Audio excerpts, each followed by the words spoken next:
My work over the past decade and a half has focused on children, and particularly children who are the victims of violence or social catastrophes that have led them to flee their countries or localities and seek a better life elsewhere.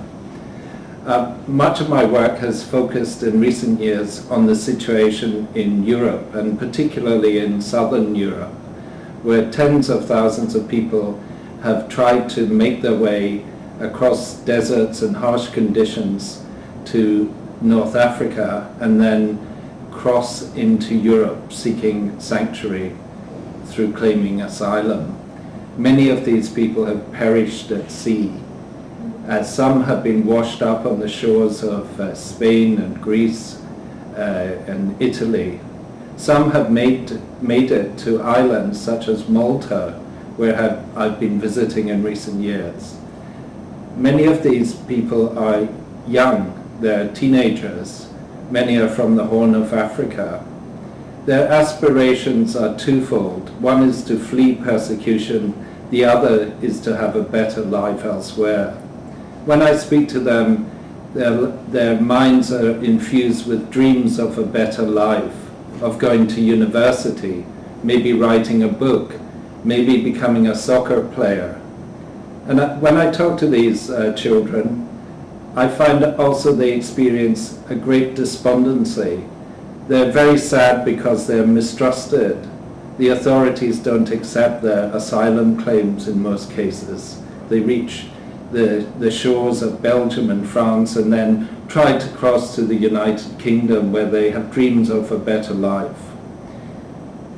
Oftentimes they're met with hostility, disbelief, and very, very harsh living conditions.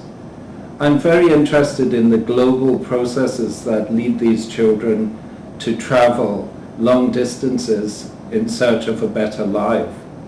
I'm interested in the social, structural components of this, but also in children's individual dreams. What motivates them? What is the role of culture? What is the role of agency in their journeys? In recent years, I've also been working in Brazil and have lectured there quite extensively at the University of Brasilia. Last year, I contributed to a major international conference in Brasilia on adolescence and violence.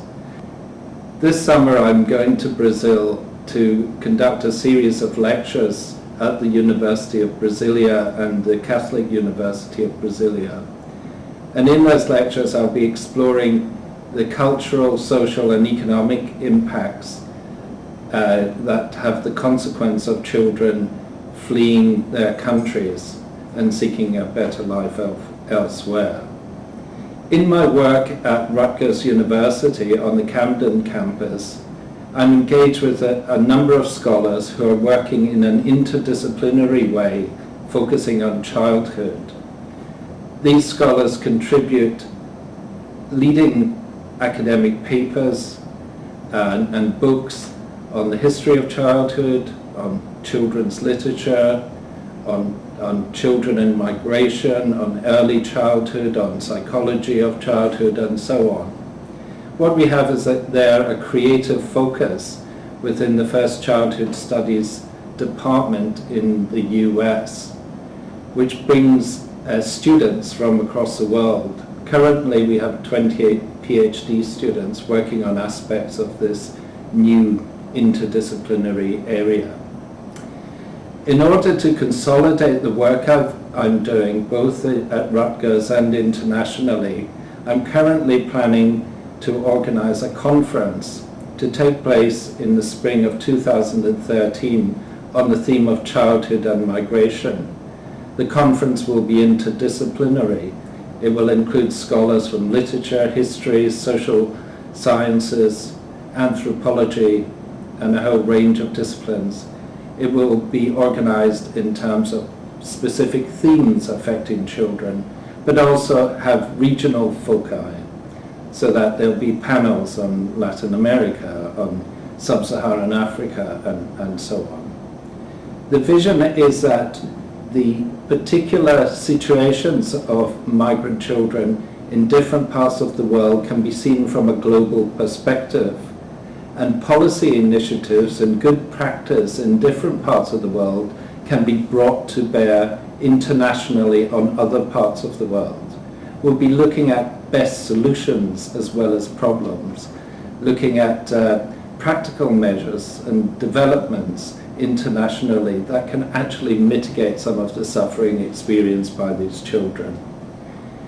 It's a major undertaking, and I'm working with colleagues at Rutgers and in New York at the new school in order to bring this vision to reality. Thank you.